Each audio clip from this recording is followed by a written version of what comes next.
Well, we are delighted to be here again. I said on the way into Barbara, I said this is our third oak leaf cluster on our attendance at MCEC, but we're always excited to do it. We always mark it off on your calendar, so whoever is the keeper of the calendar, vote early this year, and I'll try to make it number 4 next year. By the way, is Logan, did he join us again, or is he backstage? There he is. Nice job, man.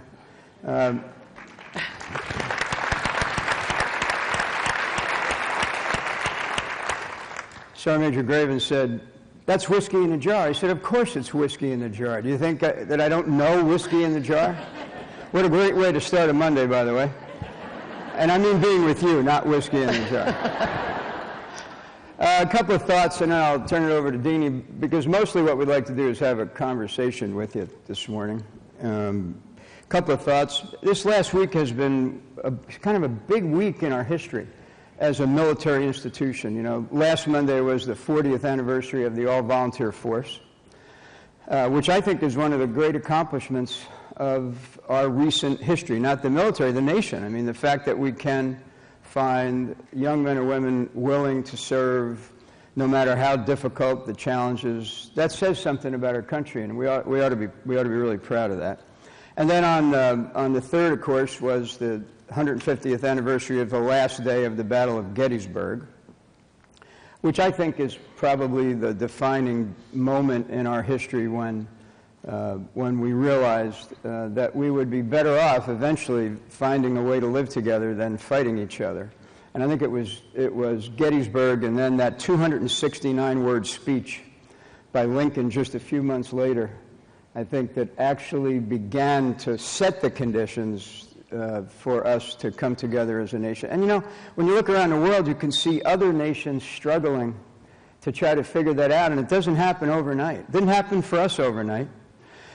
Let me link that to what you're doing. I think that what makes us the strongest democracy in the world is education. I think you have to be able to think beyond your narrow frame of reference in order to make democracy work. And I think the strength of our democracy is education. There's no question. In fact, it's a precondition for democracy, I think. Specifically with the issue of military children, I've been speaking lately and trying to generate a conversation with America about who will this 9/11 generation, what image will we assign, we the nation, we the citizens of this great country, what image will we assign to those young men and women who served in this last 10 or 12 years of conflict? Because it will be an image that is generated. Now, we can either help generate it, or it'll self-generate. And I'd certainly be in the camp that suggests that we should have a voice in how we generate it. So I'm having that conversation. Would certainly appreciate you being part of that conversation as well. But within that is our children, because the image of the institution and the image of those who serve is also reflected on our children and how they represent this great country, this institution, in the schools in which they attend, in the activities in which they attend, in just the way they carry themselves. And by the way, they are a great strength of our institution. They are incredible representatives of our institution. And so your presence here today to continue to support them as one of the great sources of strength of the institution of the United States Armed Forces and our country is really great work, and we're really happy to see you again this year, and we look forward to your questions. Let me turn it over to Deanie for a moment. Now I'm supposed to get off. That wasn't so bad. It's like a PLS. Anyway, I just want to add my thanks with Marty for MCEC. When we came in this morning, Mary and Ben thanked us for coming and making it our third year here, but really the thanks goes to them and to all the leadership of MCEC, not only for what you do, but the passion with which you do it. Having raised 3 children in the military, and now 3 grandchildren are being raised in the military, it's really important. I mean, I have a master's in education, and so I know what the education of our kids means. And yet I would also argue that our kids The education they get by just being part of the military, moving around, is pretty significant. Our kids, we happen to be stationed in Germany when the wall fell. And we've got pictures of them chopping it down. You know, how many kids can say they were there for that? So although there are struggles at times for our kids, I think there are also amazing kids when you see how they turn out. We had a letter just last week from a principal that the kids had over in Germany during Desert Storm who's getting ready to retire, and she was writing to different families that she had known, and our 3 kids were in Bad Nauheim Elementary School at the time with her. And so it just brings back those memories and, you know, how our kids fared along the way. We didn't have MCEC initially. With our kids, you're 15 years old. Our kids are older than that. And so, but now for my grandkids, I'm thrilled that there is a group out there advocating for them. So without further ado, we're going to be ready to take your questions. Thanks again for having us. We're honored to be here. Back up.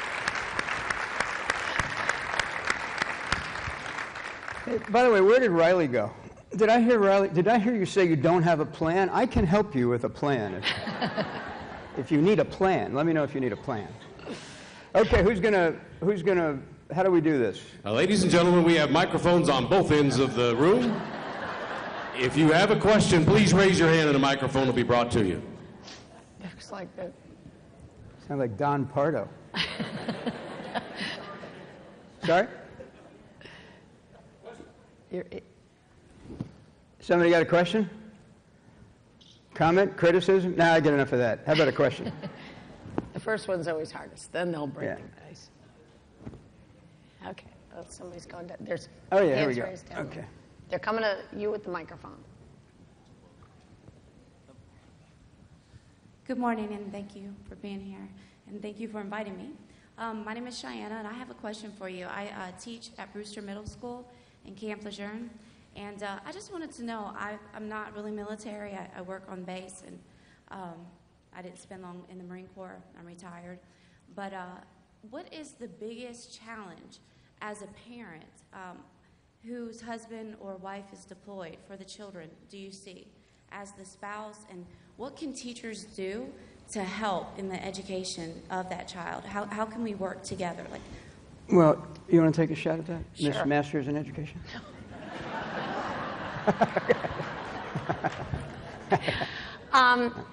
Obviously, there are huge challenges, but I was fortunate enough last summer to go up to Boston.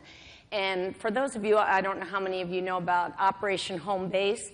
That's the partnership between Massachusetts General and the Boston Red Sox. Not that this Yankee fan necessarily advocates for them, but anyway, they saw a need. First of all, it was to help wounded warriors.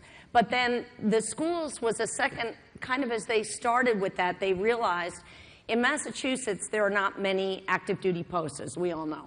So, but there are National Guard and reservists everywhere. And so they had a child who, the mom, kind of once again, I think as parents we have to be the advocate. This child was struggling. His dad had deployed, you know, he didn't know anybody else. He's, you know, in the school district. And so the mom went to the teacher and said, you know, if Johnny's acting out a bit, here's the deal. They then went to the principal, and she put out kind of a feeler, found that there were 13 kids in the school who had a parent deployed. Now, you know, had that first parent never said anything, they might not have known. They started within that school, again, because those teachers aren't aware of it. You know, a lot of us that live on base or overseas, our teachers kind of get when there's a deployment going on.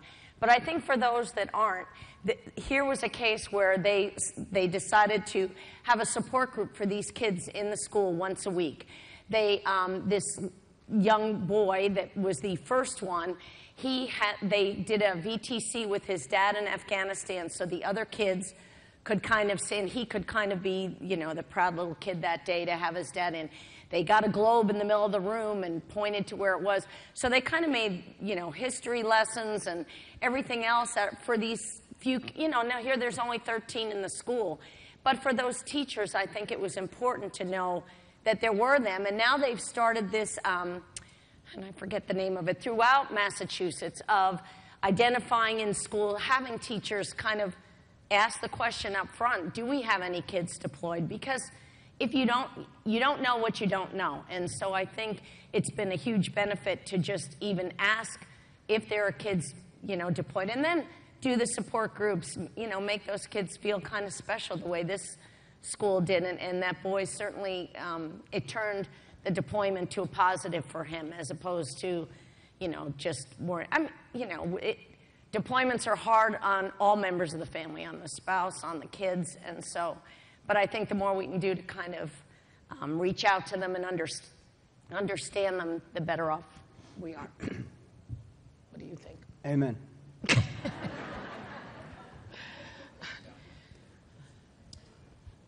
Good morning. I guess this would be a question to both, but probably more to you, General Dempsey. As we're drawing the force down in size. The Dodge school system has been really kind of the backbone for us as we've deployed overseas, and I know we're shrinking in Europe. What do you see, and how will you be able to influence that? I guess that would have to be through the Department of Education, keeping those as viable institutions for our service members and the children overseas.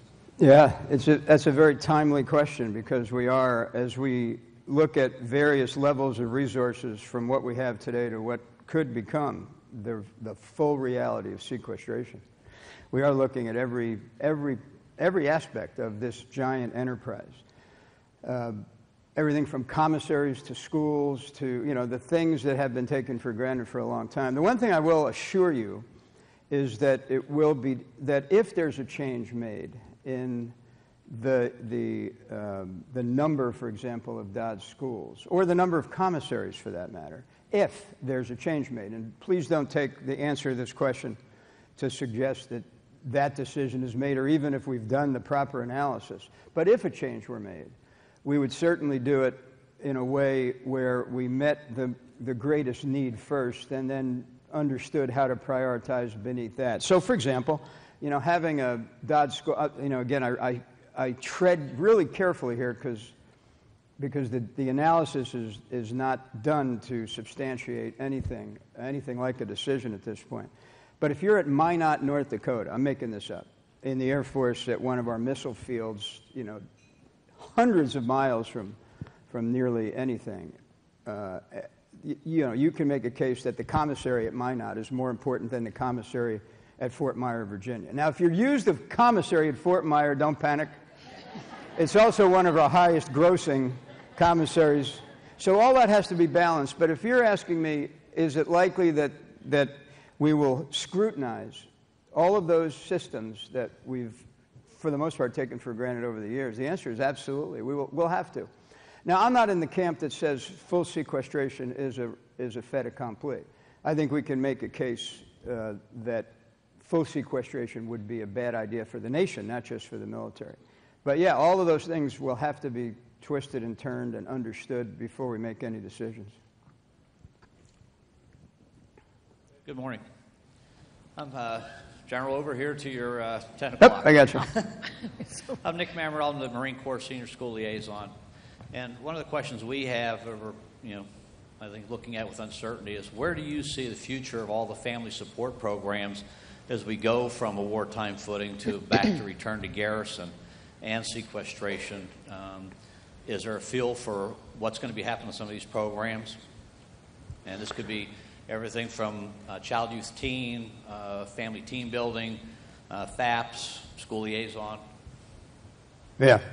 Well, again, the entire enterprise is under scrutiny in order to find a way to provide the nation that which it needs in terms of its security at reduced levels of resources.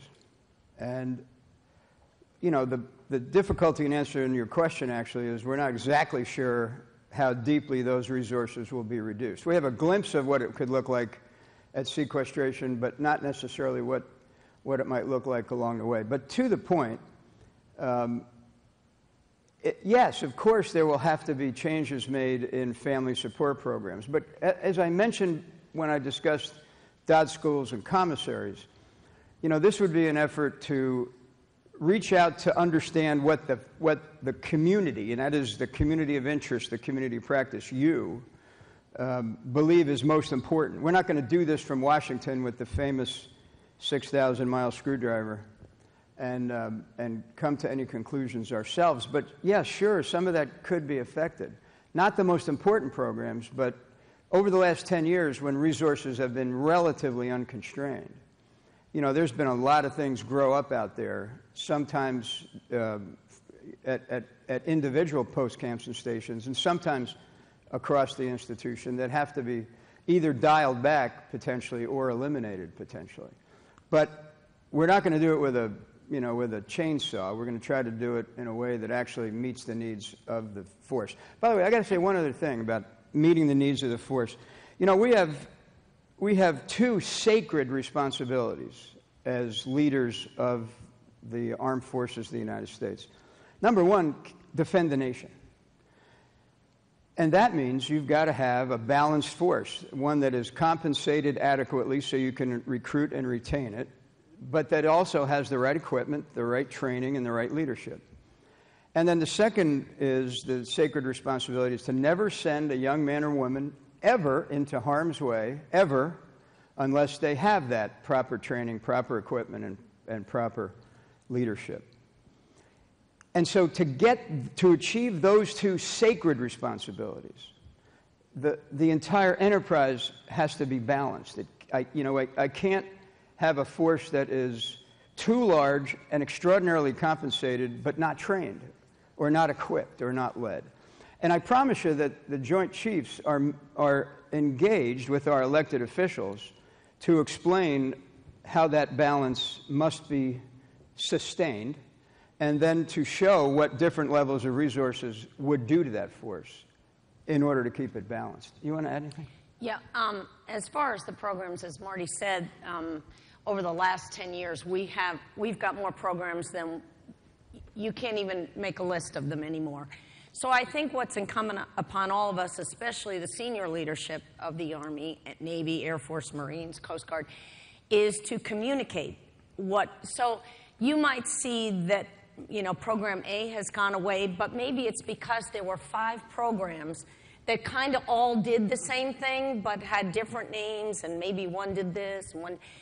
So the thought process is, instead of 5 kind of programs out there, why not put the resources and make 2 really good ones? And you've still got what you had in all 5, but just in those 2. So, again, it'll be communicating that, no, you didn't really lose that, because we're not going to break faith with the families either and programs that are necessary. But, it's important for everyone to let us know what those programs are that you absolutely can't do without, and then to really take a serious look at all the programs that are out there and kind of, there's a lot of redundancy and whatnot in these programs. So we need to kind of, when resources are tight, to make them make sense and put money to those that really would benefit everybody.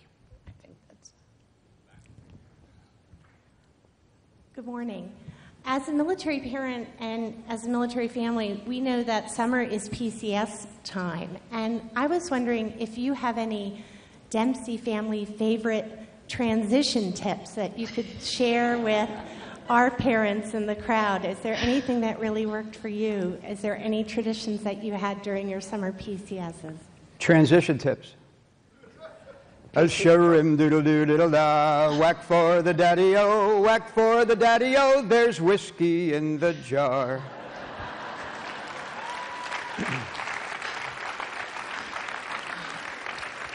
That's my personal favorite transition tip. I'm kidding. For all the youngsters in the audience, I really am kidding about that. Let me let you want to say something about transition? Yeah, that's her. Well, as many of you know, there weren't ever many vacations. It was always the move was the vacation from one spot to the next.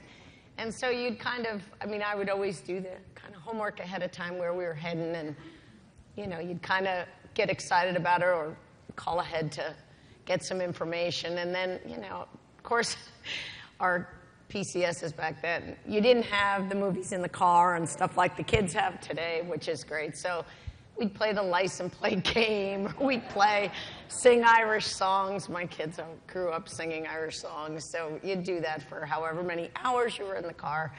But we'd try and stop. We'd try to make it a vacation-ish kind of thing. But yeah, I don't remember anything special. You know, I think you know the answer to that intuitively, and that is make it a positive experience. Yeah. However you find your own way to do that. You know, our kids used to say, God, I feel so bad I'm leaving this group of friends. And, you know, we ended up moving 22 times, I think. And so we'd say, yeah, but if you hadn't come here, you wouldn't have that group of friends. And I'm sure and now we'll move to this place you'll have and another new group of friends. And, so, yeah. And as you know now, literally we could drive across the country and never have to stay at a hotel because of the friendships we have. Now, don't get nervous if we know you. The last thing you need is the chairman popping in. Calling from I-70 saying we're on our way. But, no, I just think make it positive, you know.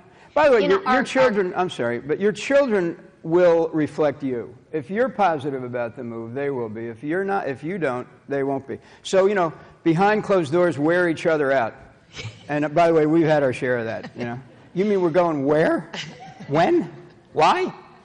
But the kids never saw that. So. And actually, our grandkids just moved, and it was kind of a fiasco. They got to a house that was under foreclosure. My daughter-in-law thought she would do the whole move with the 3 kids before our son got back from Afghanistan, so they didn't have to spend block lead moving. Of course, the whole plan backfired. But so they moved. 2 months later, they moved again because they had to get out of this house. And so I said to my son, well, what'd the girls think of the new house? And he said, well, it's just kind of like a house. The mommy says, as a matter of fact, Kayla said to me, now, Dad, when we move next month, and she was like, well, and he said, whoa, we're not moving next month. So, I think, again, it's all how you perceive, and if the kids are happy and, you're happy, and that's what's most important. And the schools, and that was my daughter-in-law's big thing when they moved. They had already started school, and my oldest granddaughter just loved the school, so she was bound and determined she'd find a house in that school district for him, and she did. So, but it's the attitude. Good morning. My name is Stephen Terry. I'm from Park University. I'm an Army veteran. Can I get a hua in the house? Hua? Sir, I'd like to ask, what is the senior leadership team doing to really support and go above and beyond to take care of our children of fallen patriots? Sorry to take care of who? Our children of fallen patriots. Oh, yeah. Thank you. The best answer to that question is really public-private partnerships. I mean, incidentally, I got to tell you, having been at this now, both as the chief for a brief period of time and now the chairman, where I see this working best, it's where there is a kind of bottom-up as opposed to believing that Washington can figure. Believe me, Washington can't figure, I won't say anything out, but much. But the things that come from the bottom up locally are really powerful. And as we travel around the country, we come upon things that that are just extraordinary in doing exactly what you say. One of those public-private partnerships is TAPS, the Tragedy Assistance Program for Survivors. Another one there's about 3 things that Deanie and I try to do without fail when the organization asks. This is one of those organizations. TAPS is one. They go around the country running what they call good grief camps. The idea that grief can be a positive, and they bring these kids together. But then, so that's the private side of it. The public side of it, we've put resiliency centers and places on post-Campson stations where not everyone, because there's a capacity issue, meaning, on the big posts you'll find centers, for example, where the family members, not just children of the fallen, can go and gather. I think everybody tries to do that. It's just not uniformly done across the services because the services themselves haven't had the same density of wounded or killed. But everybody's aware of it, alert to it. Everybody's doing something. And it's knit together in different ways through the websites and so forth. Do you want to add anything to that? No, there are a lot of groups out there trying to do things. And actually right now I'm part of Newman's Own every year. I don't know how many know. give money to groups that are willing to assist the military in any kind of way, whether it's spousal employment, caregivers, wounded warriors, children of military, kind of all of them. And we judge, I have a binder that big that you read through, and so there's lots of people out there trying to do things, and then we kind of rank order, and each year Newman's Own gives money to them. And so there's lots of things like that where people are trying to do stuff and helping, and then it's either a matter of getting money or recognition or whatever to continue to do it. But there's a lot of groups out there working to do it too. Hello, my name is Ron Astor from the University of Southern California. Thank you for being here. I have a two-part question. The vast majority of military kids and children of veterans post 9/11 are in public schools, as we all know. And my question has to do with what is the Department of Defense's plans or views for the futures for creating further partnerships. DoDEA has a partnership program already with those public schools, given the tight resources we have. The second part question is, what is the Department of Defense vision or plan for colleges of education across the United States that are training all thousands of new teachers and principals across the nation so that the lessons learned from these last 10 years could be integrated into all schools across the nation? Yeah, good. Well, one thing I know, Joining Forces has started the Educate the Educators, so that if you're in college and getting ready to become a teacher, part of your coursework will be to understand having military kids in your school. And so that's one way, educate the educator on what the needs are of military kids. I don't know what else DOD is doing. Yeah, we're not going to do justice to that question in a 30-second answer, except to say that there are in the Department of Defense, in the Directorate of Manpower and Readiness, and in each of the services, there are dedicated sections that look at exactly that question. Deanie mentioned one. The other thing that Joining Forces has tried to do is establish a degree of portability for teachers' credentials across. Education's tough. You know this better than anybody because it's really state by state, and knitting it all together is really challenging. But if there's a point of contact here, I'll get you a better answer than that.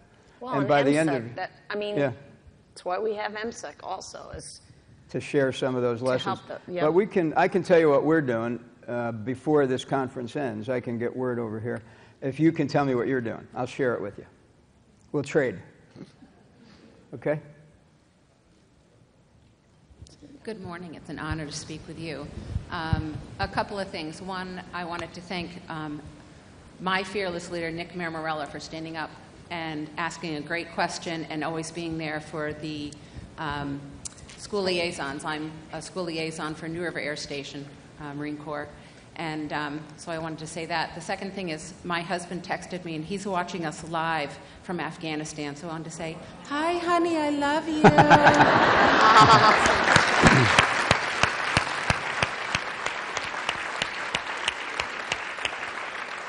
And my third real question is, those were precursors. We are working with the MFLEX down in the Onslow County area, and they are wonderful, and we are wondering if you have any answers or maybe just put a little plug in for how fabulous the MFLEX system is working for us at the DoD schools and at our Onslow County public schools, and we're hoping they continue, and if you have any information on that. Or that's one that's universally liked, that we've been asked not to cut. So again, that's where we need people's help, is that's one that always gets high marks. And I think it is important, both for our kids, they're now in the schools besides being someplace overseas. So, it'll be a matter of what we can do. But consider it plugged. We actually like it. And by the way, tell your husband I love him too. Yeah. And everybody else over there doing that work. Yeah. Is it on? Good morning. I represent the University of Tennessee Knoxville Teacher Education Program, the volunteer state. Okay. And you mentioned this notion of a balanced force, and one of those is proper training. And so I was wondering if you had a couple of key elements in proper training for pre-service teachers, particularly special education teachers, to serve children who are children of military personnel who have like special education needs. Just one or two. Uh-oh. Yeah, I don't know. I don't know how to answer that one. I don't know. Again, what I'll do... I mean, I think that would all come under educate the educator because it's a military child to begin with. With the special needs part, yeah, that's the part I'm not what sure specific training they would, I mean, obviously, special. I'm not sure where. Maybe, I mean, I don't mean, Barb, I don't mean to toss this one to you, but that sounds like a pretty good topic that you might bang around over lunch. And if there are some things we're missing, you could help us understand that. I have a quick answer. Go, please. I think the awareness is the first frontal move, and if you can institute a ability to identify and be aware that they are military, your system is already taking care of their special needs situation, and it's just knowing that the transitional need because of the military. So if we can identify them and have a way for the teachers to know up front that they are military affiliated, that is the key. Okay, well, we'll take that one under advisement. What else? Yes, ma'am. Hello.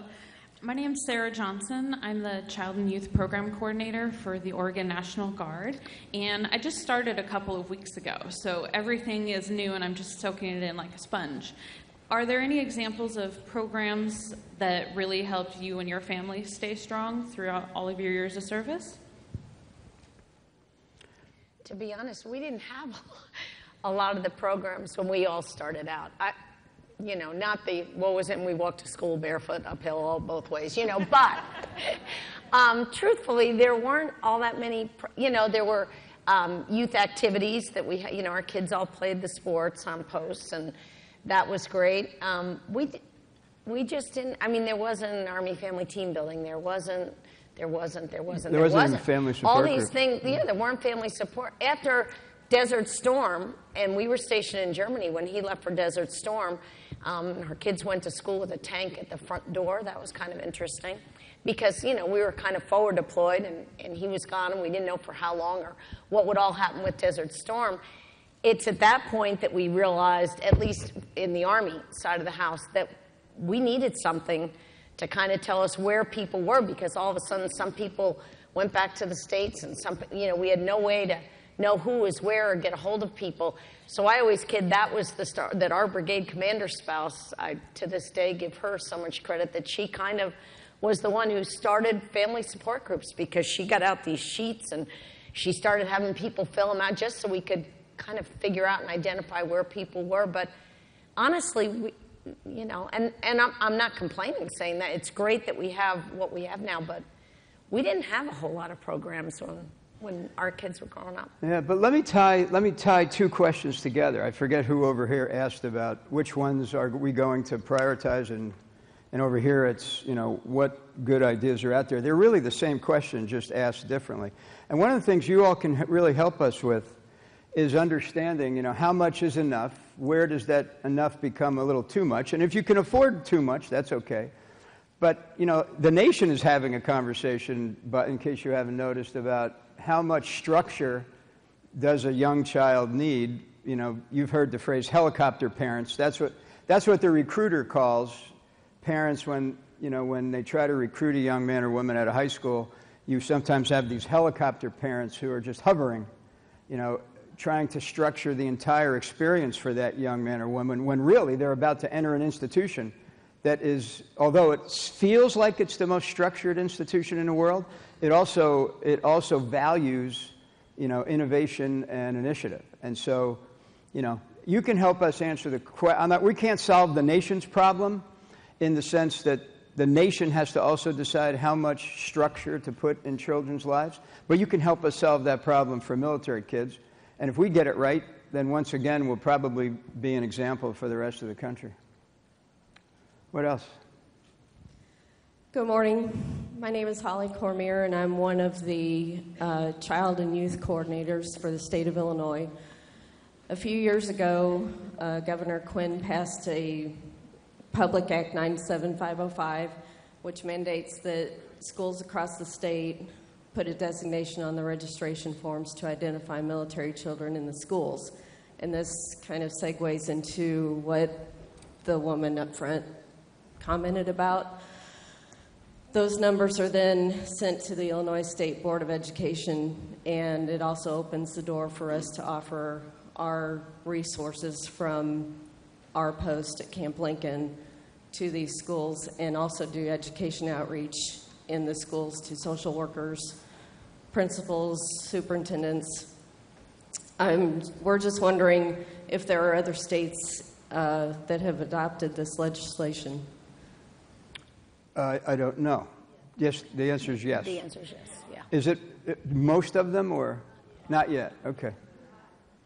But again, that's the answer to some of the other questions too on how to help our kids if we know about them, and if it's as simple as checking a block.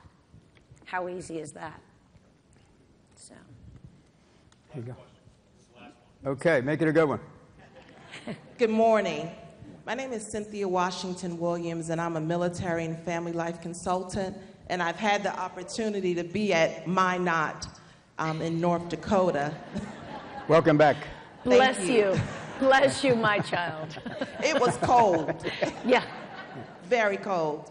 The question that I'd like to ask to the two of you, it appears to me as I travel across the nation working with service members and their families that the population of service members is becoming younger families. And I'd like to know, to the two of you who are very seasoned, and I say that with all respect. That's a nice way of saying we're old, honey. What are some of the suggestions that you would have to help us assist the younger families who sometimes will say to me, Ms. Williams, I didn't sign up for this. Or resisting getting connected, which will indeed assist them. So I'd just like to know from the two of you some of your seeds of wisdom as I travel across the nation. I'll start. You'll have the better answer. But this is not a new phenomena. There's always been. I'm in the military 39 years.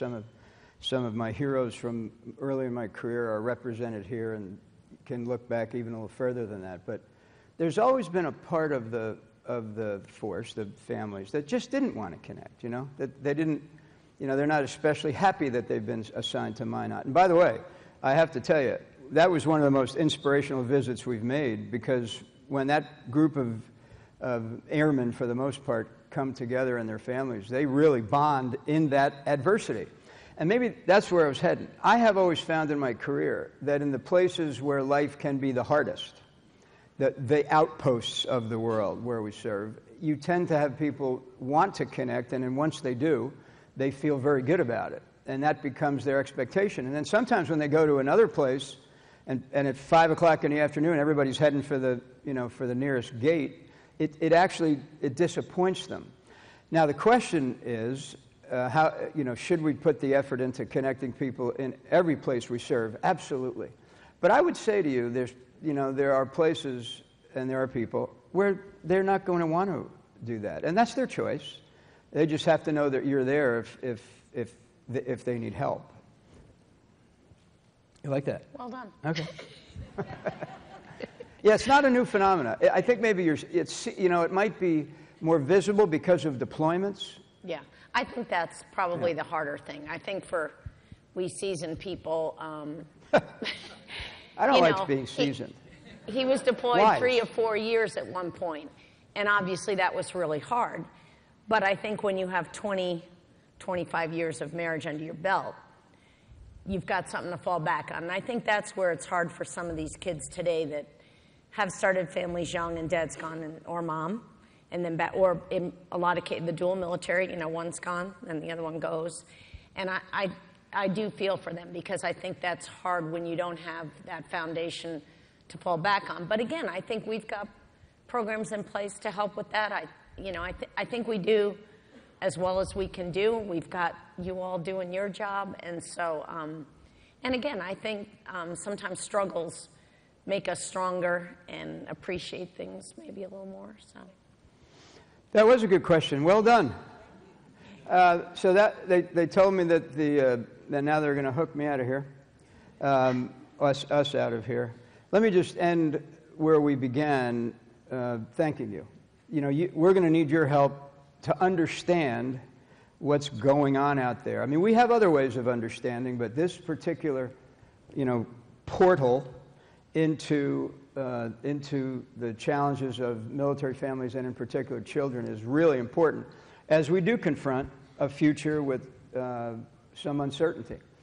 By the way, that's the other thing. There's always been uncertainty. I mean, some of you know this. After Vietnam, after Desert Storm, after the 9/11 decade, it's always a bit of a roller coaster. And guess what? We always figure it out. So one last point. Thanks for your leadership. People say to me, boy, you picked a heck of a time to be chairman, didn't you? And I say, you know what? When would you want to be chairman? Or when would you want to be the chairwoman of MCEC? Or when would you want to be in a leadership position? Would you want to be in a leadership position when everything is going right and you have all the resources you need? That wouldn't be very interesting when you really come down to it. Well, a little easier, but it wouldn't be as important. And that's the issue here. If you ever wanted to lead at a time when it was important, not just for the military, but for our country, you're in the right place at the right time. And now we're going to leave the stage. Are you going to say something? Yeah. You want me to give you the plan? One last thing, okay. Because we know that they're watching over in Afghanistan. We pray for you each and every night. Stay safe, and we love you. Amen.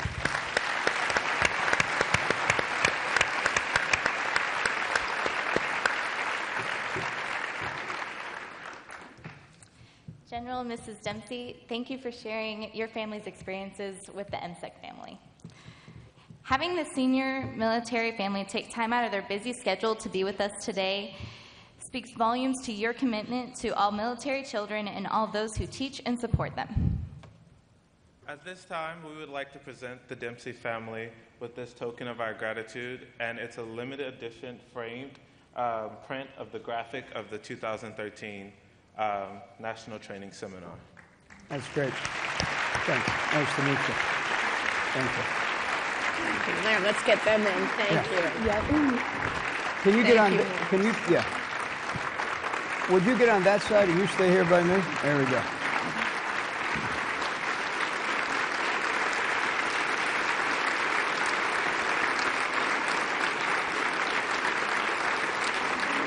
All right, thanks. Thank you so much. Good luck. So here's your plan.